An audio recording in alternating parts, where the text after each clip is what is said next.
Okay, we want to thank Oscar for some music today. We want to thank Serge for doing some tech. We want to thank Nick for reading Micah. Rory and Leah and Griselle have just joined us from Lake Worth. Let's see, what else do we have? I want to remind everybody, everything is recorded now. Everything is recorded. Our class is recorded. Our services are recorded. So I want you to know now, is Roy from Oregon? Washington, Bellingham, Washington. I know Bellingham, yes. Glad to have you with us. Thank you. Is it like 6 o'clock? No, it's 8 o'clock out there now? Yeah, 8 o'clock. Oh, that's early. Yeah. And I understand you do a lot of work with one of your children. Well, yes. I have a son with type 1 diabetes, yeah. All right. We just did a thing on Mother's Day where everybody was sharing their things with special children. And maybe you can do that next Mother's Day and share with us about what it's like to be a dad who's a mom. Well, he has a mom too, so. I know, but I'm saying it to share with that too. We'll talk to you. Okay. It's a way of sensitizing, reminding us we're all in the same boat. Yeah. And to be sensitive and supportive. Everything is recorded now. I want to remind everybody too, in the summertime, a lot of congregations kind of close up or they go half speed. We do not. We remain as hyperactive and as annoying in the summer as we are in spring, winter, and as fall, winter, and spring. There's just no getting around it. It's a hyperactive group, and we try to annoy on a year-round basis. So look for class to continue. Right now, class on Saturday morning is doing 14 things religions have in common, although we digress regularly. Then we're going to start on Hinduism and go off from Hinduism to Buddhism, Buddhism to Confucianism and Taoism, and then on to Judaism and Islam. So I'll be around doing class a long time. We'll still be doing second and fourth Sunday Zoom as long as All Souls continues, at least as I'm with it. We'll be adding a face-to-face service the third Sunday out of the Rallies once the fall comes and the weather breaks. All righty, music today. I have to say a couple of things about the music today. Some of you will remember the music and it will bring back memories. However, I had a bunch of you that will have no idea what this is about. Doralee and Eric and Chris and Rory and Franzella and Serge, the bunch of you will have no idea what this stuff is about. Nick, none of you. So I don't think Roy will either. This is way before your time. So when you listen to it, I'm just sharing with you, it may not evoke the same memories. And not only did I get memories of what it was like to be in New York City, I remembered the Stonewall riot, for heaven's sake.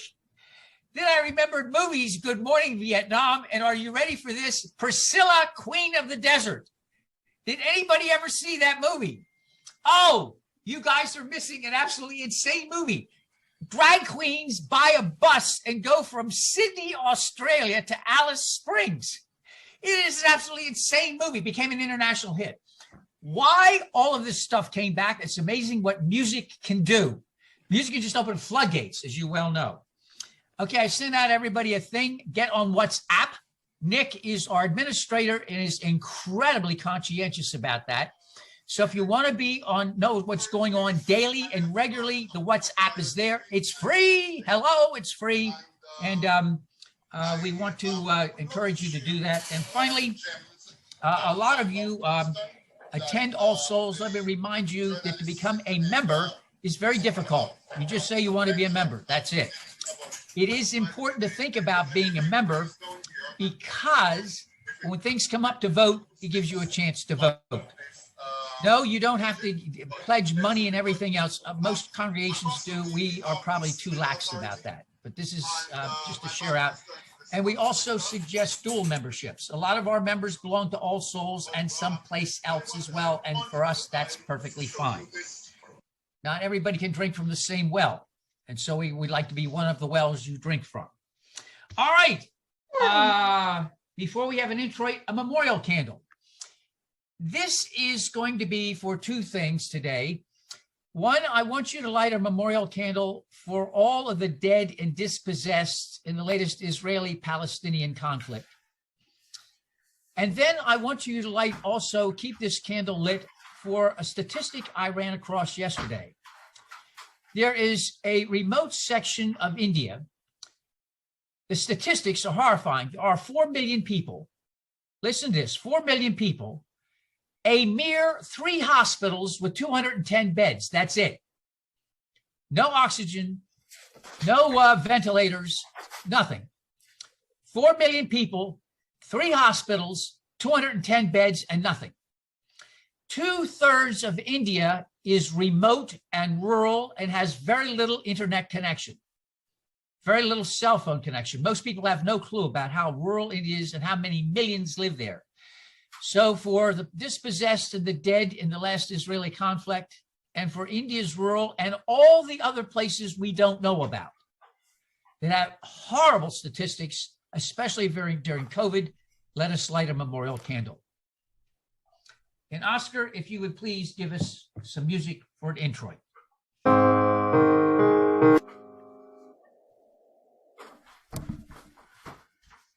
Thank you very much, Oscar. Our call to worship is a responsive call to worship, and I'll ask you to remain muted, and we will then ask you to read the indented part. And I believe Serge can pull the service up for those who did not get a copy of it. Ask you to read the indented part. Let there be peace on earth, and let it begin with me. Let there be peace on earth, the peace that was meant to be. Let peace begin with me. Let this be the moment now. With every step I take, let this be my solemn vow, to take each moment and live each moment in peace eternally. Let there be peace on earth, and let it begin with me. Our morning prayer was written by Reinhold Niebuhr, and many of you know it by heart. For those of you who would wish, we can say it together. God, grant me the serenity to accept the things I cannot change, the courage to change the things I can, and the wisdom to know the difference.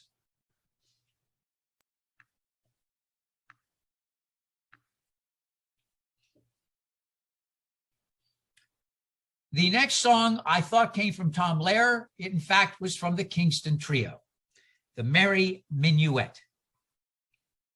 It is hard to believe that was written decades ago. It sounds like it was written last week. In World War I, several poets were produced. Some of you may have heard of Wilfred Owens, others Siegfried Sassoon. I read to you from somebody who survived the trenches and World War I. Have you forgotten yet? For the world's events have rumbled on since those gagged days, like traffic checked while at the crossing of city ways, and the haunted gap in your mind has filled with thoughts that flow like clouds in the lit heaven of life. And you're a man reprieved to go, taking your peaceful share of time with joy to spare. But the past is just the same, and war's a bloody game. Have you forgotten yet? Look down and swear by the slain of war that you'll never forget. And a very famous anti-war song sung by a very famous duo. Some of you may have actually remembered Peter, Paul, and Mary. Our responsive reading is found in the bulletin, and Serge will pull that up. And I will ask you to again remain muted and read the indented parts if you wish.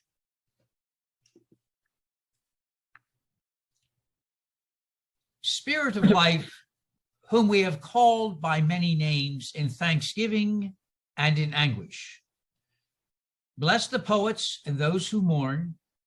Send peace for the soldiers who did not make the wars, but whose lives are consumed by them. Let strong trees grow above graves far from home. Breathe through the arms of their branches. The earth will swallow your tears while the dead sing, no more, never again, remember me. For the wounded ones and those who receive them back, let there be somebody ready when the memories come, when the scars pull and the buried metal moves, and forgiveness of those of us who were not there for our ignorance. And in us, veterans in a forest of 1,000 fallen promises, let new leaves of protest grow on our stumps. Give us courage to answer the cry of humanity's pain, and with our bare hands, our full hearts, with all our intelligence, let us create the peace. The next song is by Creedence Clearwater Revival, and it is a very strong comment about those who did not go. The senator's son, the wealthy, those who wave the flag, but oftentimes it's the poor white, the poor black, the poor Hispanic, those who have no say in it, those who get pushed, and somehow people who should know better get deferred, as did some we know about in our own lives. Creedence Clearwater Revival, Fortunate Son. Nick, to read from, I've asked Nick to read from a reading that we know from Micah, but it's also found in the prophet Isaiah. Many of you will probably know this by heart or have heard it many, many times before. Nick, if you would be so kind. You have to unmute, Nick. Nick, you have to unmute. Sorry about that. Okay. And many nations shall come and say, come, let us go up to the mountain of the Lord, that he may teach us in his ways, and that we may walk in his paths. For out of Zion shall go forth instructions, and they shall beat their swords into plowshares, and their spears into pruning hooks. Nation shall not lift up sword against nation, neither shall they learn war no more. But they shall all sit under their own vines and under their own fig trees, and no one shall make them afraid, for the mouth of the Lord of hosts has spoken. Thank you, Nick. The next song is probably a song you would never expect to ever be heard in a religious ceremony, by the Animals. It became, if you will, the theme song not only of Vietnam vets, but of vets anywhere that have fought in the country. It's become like a handed down theme song. And when you listen to it, and I hope they have the pictures in the background, you'll see why. And if Vietnam doesn't work for you, think of northern Waziristan and Afghanistan and rocky crags, tunnels, mountains, and places that seem absolutely uninhabitable. And you'll see why the song is such an instant hit for our vets everywhere. If you would be so kind, Serge.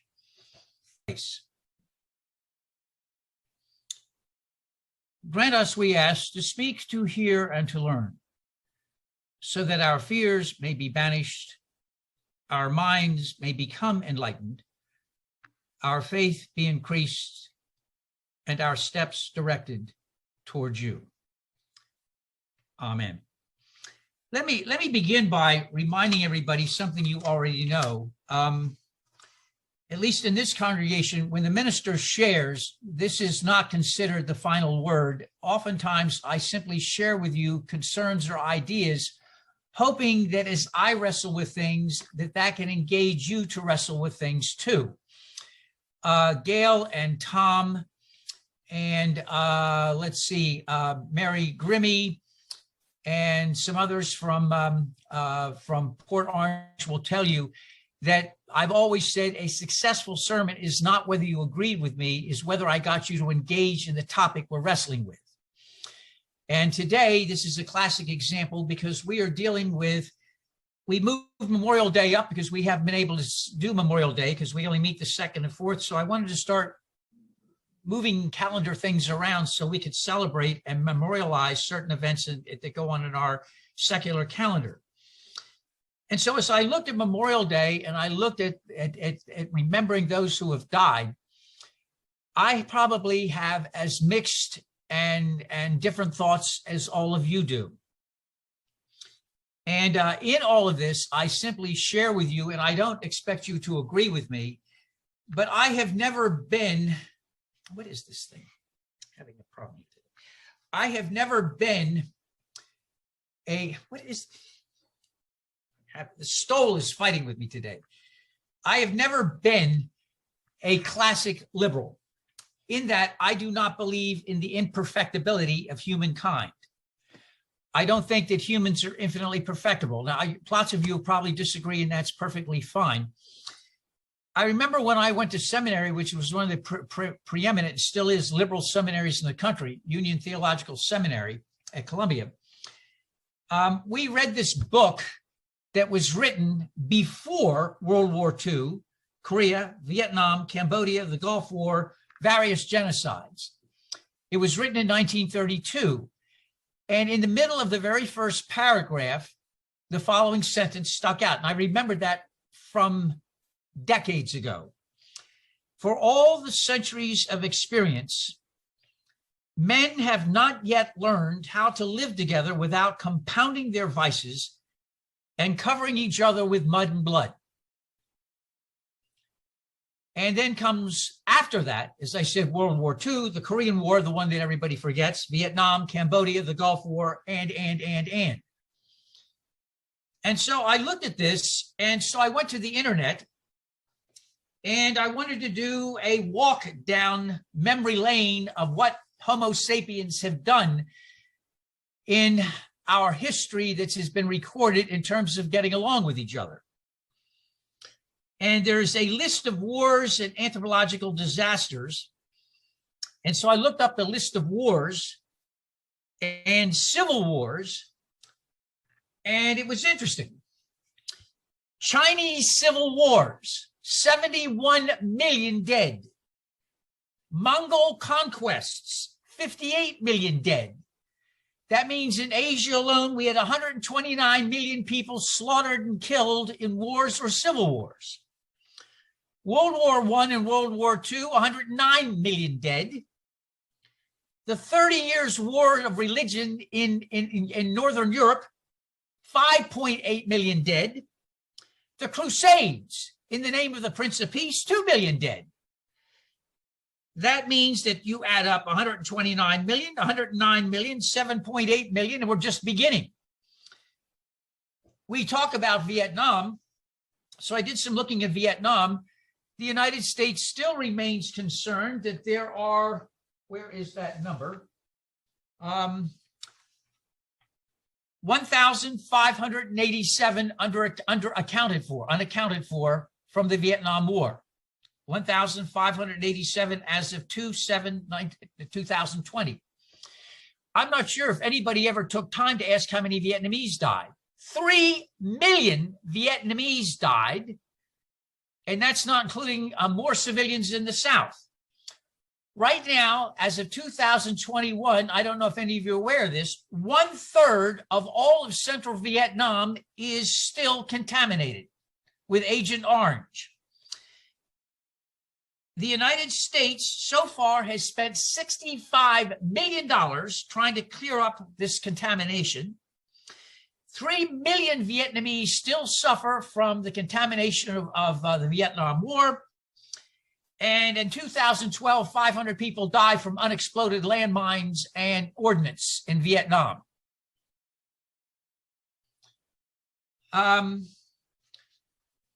When we look at some of the wars that took place, there's a list here. This will scare the wits out of you. There's this list. And obviously this doesn't work. Let me get out of this.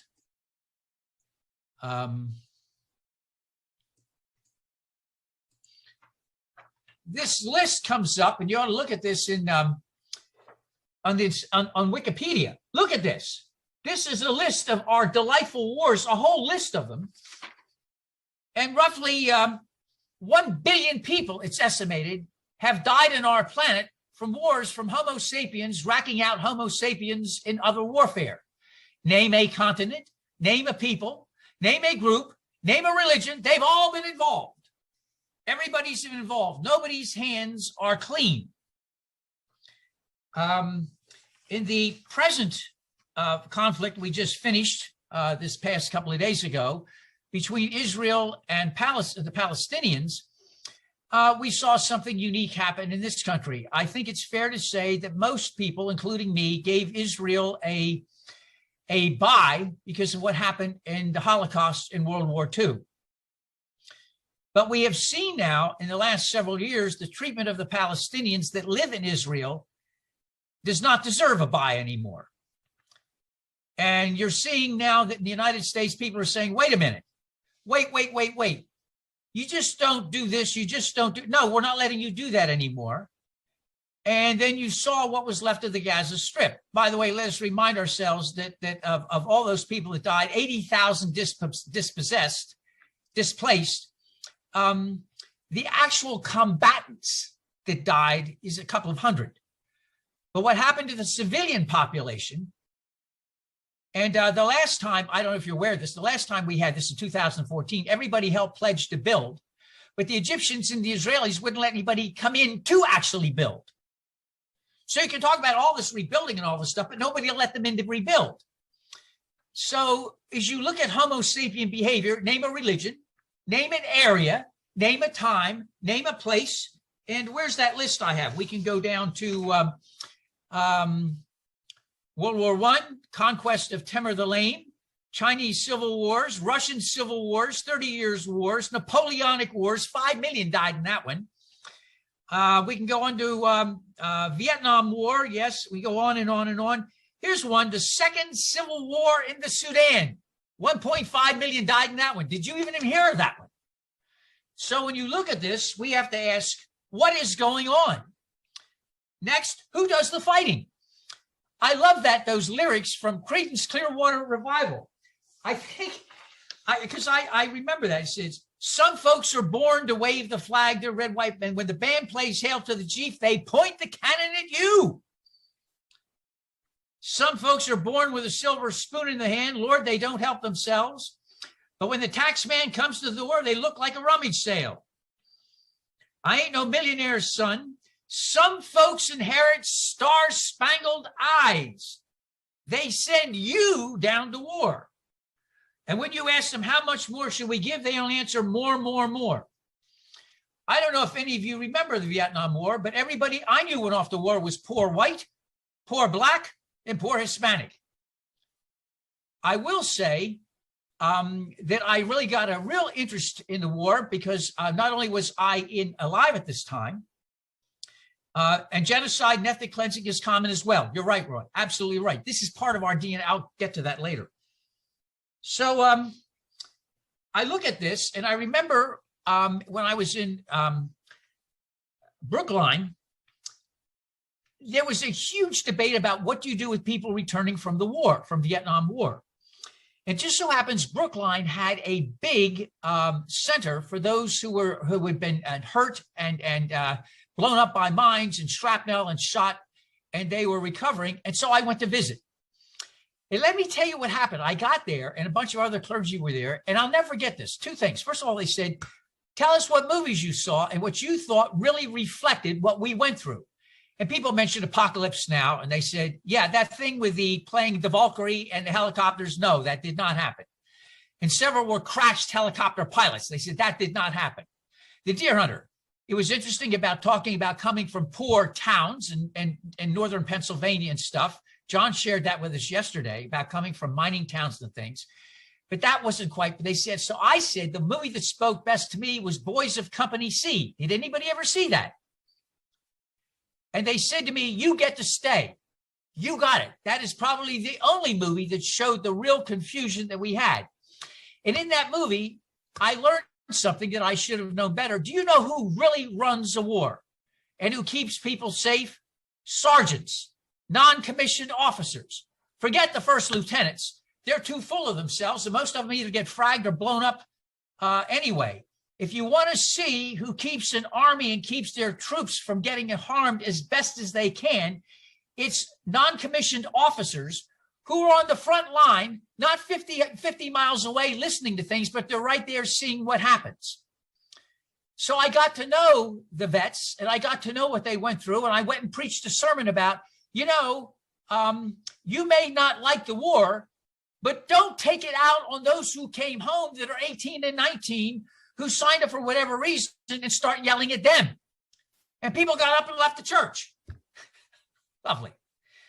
So I'm like you. Who fights? Who goes? What's it all about? The first real discussion of this may come as a surprise to you. There is a 100,000 verse epic in Hinduism. It's one of two. The Ramayana is one. The Mahabharata is number two. And in that, there is a huge discussion about war and just war. The story starts out with improbably, this is absolutely insane, because this is the one of the few things that historians can agree upon. This is insane. In 8 or 9 centuries before Jesus was born, somewhere in northern India, 2 sets of cousins get in a dice game. Did you hear this? A dice game. One set of cousins wants what the other set of cousins has in terms of land, his wife, and other things, and they load the dice. The good guy loses, and the idea is after 13 years, his cousins have to give the land back.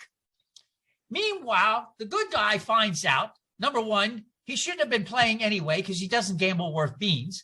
Secondly, finds out from somebody spilling the beans that the dice were loaded.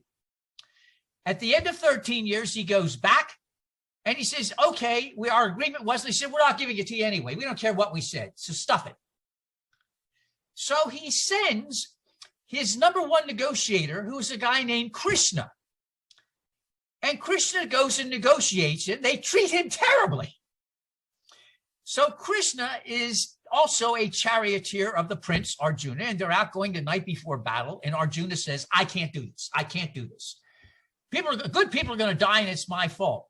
Arjuna, at this point in the story, is no longer just a human being. Oh, my heavens. He is an incarnation of the god Vishnu. That means these cousins who are treating him like crap are treating, in fact, the incarnation of a god. Oh, lovely. And at this point, Krishna says, there are dharmas, responsibilities. When people have done bad things, it's too bad, but you've got to follow through and correct it.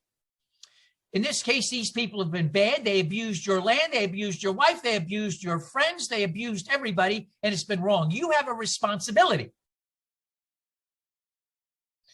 Now, I'm not asking you to agree with this. This is the Bhagavad Gita. But the question gets raised, as we are wrecking mud and blood on each other, are there occasional times that there are wars that are just? And I would not be presumptuous to tell all of you the answer to that. My own opinion is there are occasionally times when people act so badly and all negotiations fail, you're left with no choice. The problem is those times are very rare. It seems to me. It seems to me that we have this need, and I really do part it down to our DNA. We have this need to want more. We're greedy as a species. And now you're sick of this, and you can all get mad at me for saying it. I keep telling you, forget Psychology 101, study Primatology 101, and look at how troops of chimps behave. If you want to understand Homo sapiens, remember the Max Planck Institute has once again shown that we are almost 99% DNA chimpanzee. You're sick of me saying this. Have you ever looked at a full-grown male chimp? We look like turtles compared to a full-grown. Have you ever seen how strong they are? They're solid and strong and powerful. I hate to tell you, folks, Homo sapiens are not a particularly strong species.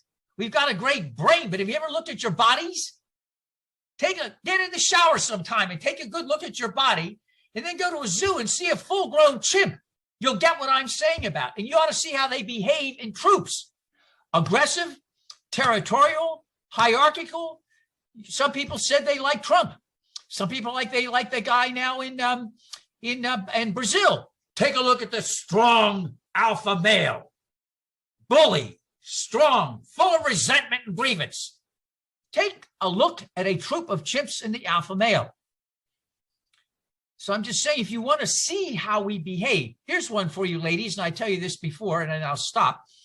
Women often say, why do men slap each other on the butt when they're out on the playing field? What is that all about? Take a look at a group of chimps and see what males do in the troops of chimps.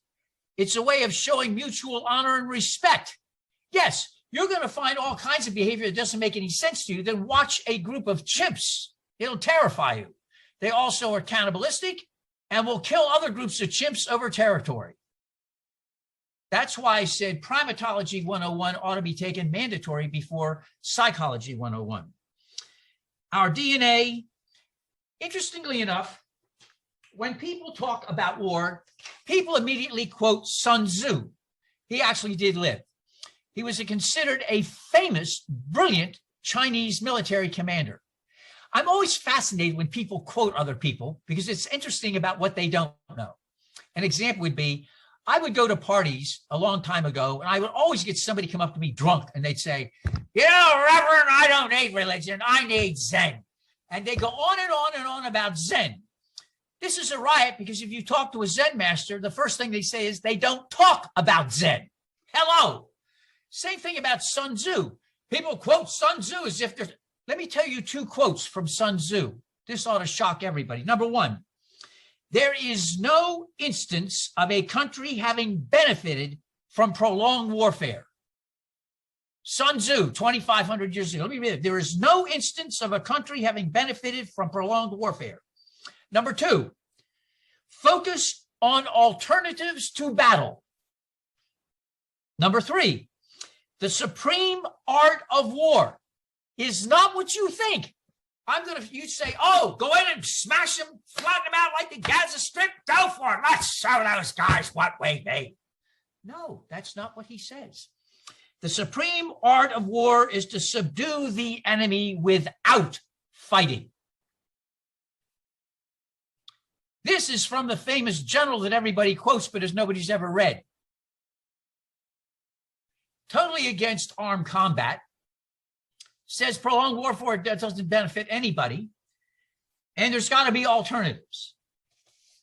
I come away with some things to share with you, and I'm not asking anybody to agree with me, but as we're on Memorial Sunday, some things that that I just happen to reflect upon. Number one, whether you and I like it or not, wars are going to happen. People get icky about territory, greed, trading routes, grievances from the past.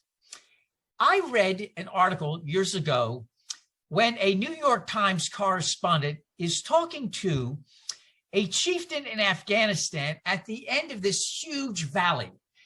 Have you ever read something and it sticks in your mind because it's so absurd? This was one of those articles. So he's talking to this chief who is miles away at the other end of the valley, and he's going on and on and on about how that other village and that other group down at the other end of the valley are disreputable. And he gives in vivid detail what these people did to his male fallen villagers in a battle. And it is so incredibly real. So the New York Times correspondent said, my heavens, when did this happen? It was 500 years ago. 500 years. And this guy remembered it like yesterday. The ability of our species to want other people's land, to want money and things, the ability of our species to remember grievances and resentment. I don't know if any of you have ever been in AA or NA. I certainly have, you know that. The number one reason for relapse, resentment. Number one. And when you listen to people get people whipped up, what do they go for? Resentment and grievance. Does that sound like somebody we know? Resentment and grievance. And it's amazing how Homo sapiens fall into that trap. You want to get, do you remember when? They bring up something that happened, you go to Scotland, the Battle of Bannockburn. 1300s. You think it was lived yesterday? I mean, every country has these battles they bring out. And what does Roy say? And we do not empathy well. Yes. Thank you, Roy. We do not empathy well. You're absolutely right. We want everybody to empathize with us, but we don't do it so well with everybody else. So wars are going to happen, and I'm sorry about that. But there's nothing you and I can do to stop a species that seems, quote unquote, hell-bent on war. Number two, it's in our DNA. I'm sorry about that too, but you can't deny your blood. The Max Planck Institute, in fact, is so good. Their latest thing, and this, I don't know if you saw this, this just came out a couple of months ago. You and I used to think to get DNA, we had to have bones or something in the ear to get DNA. Do you know now the Max Planck Institute has found that you can sift dirt and you can find DNA in dirt? They did this thing in a cave in Spain where they had hundreds of years of Neanderthals living, and they were able to get the DNA from the dirt. You poop in dirt, you give birth, and there's the detritus in dirt. You cut yourself, there's blood in dirt. They have found it, and it was so accurate. They found when a different group of Neanderthals moved in. After the original groups and families moved in, there was a period of several years, and a new group moved in, and they were able to compare the differences from dirt. When they tell us that we are almost 99% chimpanzee, and I'm telling you, chimpanzees, and we're not the sweet ones. So you said, oh, they're so sweet. Yeah, that's the bonobos. They're down in the Congo. We've almost killed them off. We are what we are, and I'm sorry about that, but we've got a part of us that is hard and hot wired in us. Number three,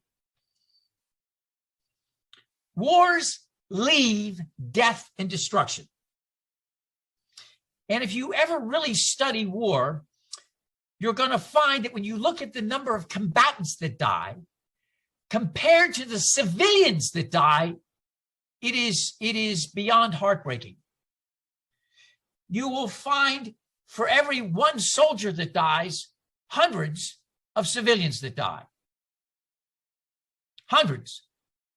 And so when you look at the battle casualty rates in World War II of combatants versus the number of civilians, you're going to look at the numbers, you're going to say that can't be right. It's always the civilians. In the latest Gaza Strip statistics, I don't know if anybody here was aware of the fact, the Israelis were, 1/2 of the 2 million people living in the Gaza Strip were children. Are you any of you aware of that? 1/2 of the people living in the Gaza Strip were children. Now, don't tell me Israeli intelligence didn't know that. 60 kids died. It was that one thing where a bomb fell and wiped out a whole family, a whole bunch of cousins and kids. Innocents died. Innocents died. Israeli innocents died too. So I leave with two things on Memorial Sunday. One, when we can, how we can, we need to understand peace and its complexity. The Israelis weren't wrong and the Palestinians weren't wrong, and they weren't right either. Yesterday in class, we discussed Israel. Israel doesn't mean anything, the word Israel. Why? Because they're Northern European Jews in Israel from their background, but they're Russian and Polish on one hand and German on the other. Totally different. Sephardic Jews are from Northern Africa and the Middle East. They have absolutely nothing in common with the rituals they use and the songs they sing with the Northern European, German, or Russian Jews. There's a whole group of Jews from Africa, especially Ethiopia. They're in Israel too. So when you say Israel, it is totally clan and mixed up. And then when you talk about Palestinians, I made a mistake and I said to Umar Rahman, who also belongs to All Souls, I don't get it. From a military point of view, why didn't Hezbollah let loose with 1 million rockets on northern Israel? He said, oh, Kenneth, you forgot. Hamas is Sunni. Hezbollah is Shia. They would marry and help Christians before they'd help each other. Everybody over there is clans, and you and I don't get that until you live in Miami. And then in Miami, you understand how complex everything is, how many things are, and how many variations on a theme. We say we want peace, but nobody wants to do the homework to see how you deal with a variety of peoples and languages and hurts and resentments and grievances. Peace takes a lot of work. A lot of work. And it involves complexity and the messiness of being human. Just an opinion. And finally, I know for somebody who is liberal, this surprises everybody. I'm big on rituals. I think rituals are essential. It's just that I don't think you need orthodox or traditional language in your rituals. I think we need to honor people when they're born. We need to honor marriages for those who wish a ceremony, and we need to honor the dead. And I think we need to have ritualized ways of people who fought and when they come back. To sit there smug and arrogant and yell at somebody with venom and spleen as they have just been through hell doesn't cut it for me. Just doesn't cut it. I can't speak about the Gulf War, but I can say one thing. It turns out we went to the Gulf War because there were weapons of mass destruction. Does anybody remember that? Does anybody remember getting up? There are weapons of mass destruction. And we find out it was a total lie. A total lie. And Colin Powell had to get up and apologize to the rest of the country because he told this was absolute true, and he went for it because he believed it, and then found out it was a lie. So we need to honor people who come back. You don't like the war, go after the war makers. But if anybody has seen any pictures of war at all, this is not sunshine, lollipops, and roses. This is not romanticized playing Wagner with helicopters. Talk to helicopter pilots from Vietnam. When I was in Port Orange, I had a medic in the congregation, and I said to him, was it really true that you would go underground and they would rain napalm for 50 miles around and nothing be left, and then you would come out to see your own soldiers as well as everybody else dead? He said, we can't talk about that. And yes, it happened. So war is awful. We need to remember the civilians and the fractured ones on both sides who fought. Is just an opinion. And so I share with you my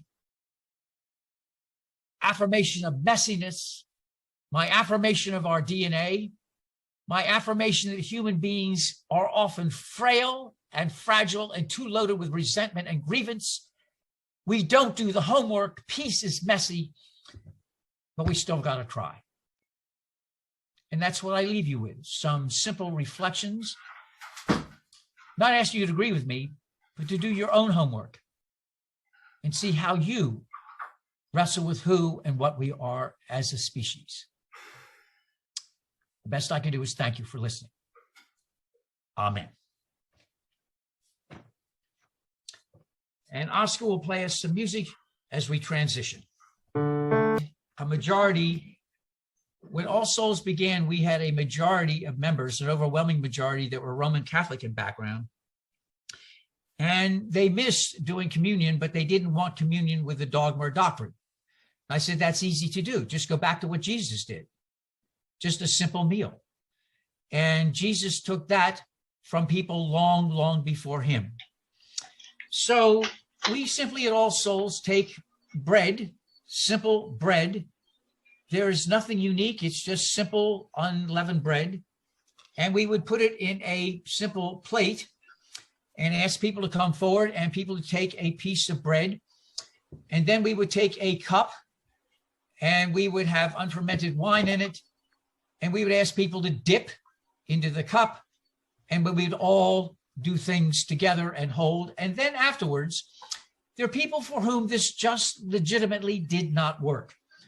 But we include everybody. So we broaden the circle.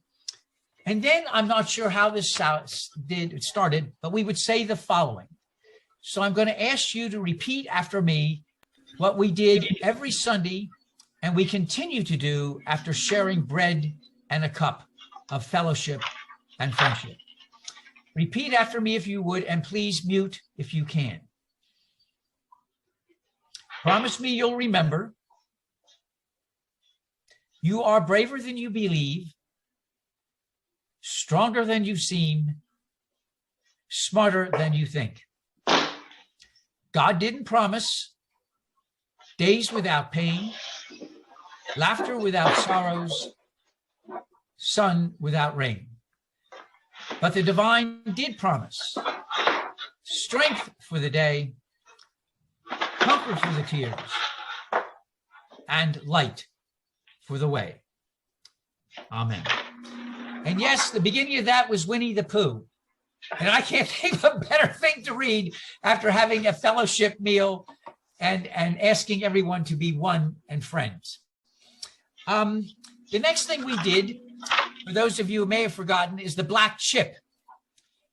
I'm not sure how we started this either, but I remember one Sunday I forgot this, and oh my heaven, first one on the phone was Serge. You forgot the black chip. Let me explain the black chip. We didn't borrow this, we stole it from NA and NA. The idea is if you leave with a resentment or grievance, those words again, you've got to work on it. To be in a group like ours, you need to work on it. So, does anybody need to hold up a black chip that you've worked on a resentment or grievance or something that was bothering you? Anybody need to hold up one? Okay, does anybody need to pick one up? Does anyone need to pick one up? Anyone need to pick one up? All right. If you need any of these, we will be glad to send them to you. If you'll remember, we've been through boxes of these. So if anybody needs one, just let me know and we'll be glad to send them to you. We conclude with a prayer, a final song, and then a benediction. May the blessings of God be upon us in this hour and in the days to come, that we may seek the truth more devotedly, that we may think more independently, we may reflect more searchingly, we may know ourselves more completely, we may forgive more quickly, pray or think more thoughtfully, act more courageously, and live more nobly. And Serge, if you would, our final song for the day. We need to have them come back. We need to have them come back again and again. We have a final blessing, and please stay so I can greet everybody before we go. That's part of what we do. It's a combination of an Irish and Hindu blessing. Now may the road rise to meet you. May the wind be always at your back. May the sun shine warm upon your face. May the rains fall softly upon your fields. And when we meet again, may the divine in me greet and embrace the divine in you. Amen. Well, now before we take off and leave, let's say hello to everybody here this morning. It's important we say hello as we begin and hello before we leave. Let me